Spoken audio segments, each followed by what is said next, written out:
Cyflwr dysfforig cyn mislif yw testyn Dr Llinws Roberts yn ei cholofn Materion Meddygol. Cyflwr dysfforig cyn mislif. Ddynion, dwi'n gwybod bod ambell un ohonoch yn darllen y golofn hon, ond efallai bod y teitl y tro yma wedi gwneud i chi feddwl nad ydy'r darn yn berthnasol i chi. I'r gwrthwyneb yn llwyr. Mewn gwirionedd efallai mai chi ydy'r darllenwyr pwysicaf, felly cydiwch yn eich paned, daliwch ati i ddarllen. Mae'n destun tristwch bod stigma sylweddol yn parhau o amgylch y mislif, a thros y blynyddoedd mae'n debyg nad oes digon wedi wneud i fynd i'r afel â hyn. Dwi'n cofio'n glir, yn 11 oed, yn yna wedi dechrau yn yr ysgol uwchradd, yn cael gorchymyn bod angen i'r merched yn unig aros ar ôl mwyn cael sgwrs arbennig. Dyna ni'n gadael y neuadd rhyw awr yn ddiweddarach yn llawn gofid a phryder. Wedi ei harfogi gyda chasyn bach pinc disgrit mwyn cadw ein clytiau mislif yn saff. Ond pam nad oedd y bechgyn yn rhan o'r sgwrs? Roedd ei hepgor yn rhoi neges glir nad oedd y sgwrs yn berthnasol iddyn nhw ac yn creu rhyw elfen o gyfrinachedd a chywilydd am y testyn. Does rhyfedd felly bod un o bob 4 menyw ym Mhrydain wedi wynebu gwatwar a chael ei chywelyddio oherwydd ei mislif. Siawns bod dysgu am y mislif yn berthnasol i bawb. I'r rhai sy'n debygol o'i wynebu eu hunain ac i'r rhai sy'n cydfyw a chydweithio gyda nhw. Ond nid colofn i brigethu ydy hon, ond yn hytrach rydw i am roi sylw i gwbl o gyflyrau sy'n effeithio ar ganran uchel o bobl sydd yn cael mislif. Mae cyflwr dysfforig cyn mislif, Premenstrual Dysphoric Disorder, PMDD, yn dipyn o lond ceg. Ond mae'n bwysig ni roi sylw iddo gan fod nifer o fenywod yn byw gyda'r cyflwr yn ddiarwybod iddyn nhw. Mae'r cyflwr yn ffurf ddifrifol o gyflwr llawer mwy cyffredin. Syndrom cyn mislif, Premenstrual Syndrome, PMS. Mae'r ddau gyflwr yn arwain at symptomau sydd yn dechrau cyn y mislif ac yn cilio wedi'r mislif ddechrau.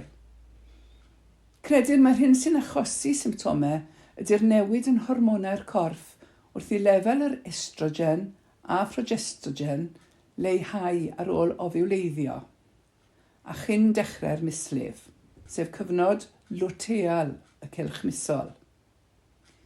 Mae'n bosib bod lefelau serotonin, cemegolyn yn yr ymenydd, hefyd yn chwarae rhan gan ei fod yn amrywio drwy'r cylch misol. Mae symptomau PMS yn hynod gyffredin ac yn effeithio i ryw raddau ar bob menyw sydd yn ofiwleiddio. Gall e'n arwain at symptomau corfforol neu seicolegol gan amrywio yn eang rhwng unigolion. Y symptomau mwyaf cyffredin ydy poenau yn y bronnau, newid i'r croen fel plorod neu groen sych, blinder, problemau cysgu, y bol yn chwyddo, a newidiadau seicolegol fel teimlo'n bryderus, yn isel mewn ysbryd neu'n llai am yneddgar. Mae'r symptomau fel arfer yn gwella ar ôl dechrau'r mislif ac yn antlurio'n llwyr o fewn ychydig ddyddiau.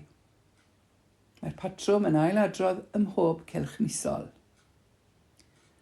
Mae PMDD yn fersiwn llawer mwy eithafol o PMS, a chredir bod hwn yn effeithio'r tua 3-8% o'r menywod sy'n ofiwleiddio.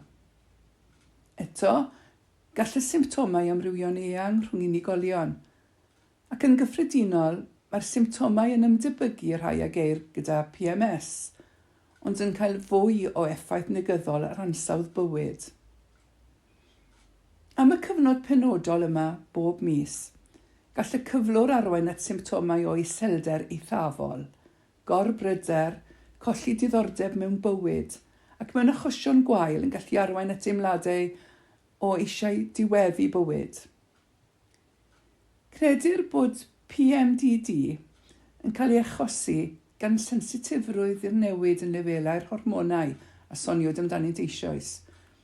ac mae ymchwil yn awgrymu bod linc genetig i'r sensitifrwydd yma.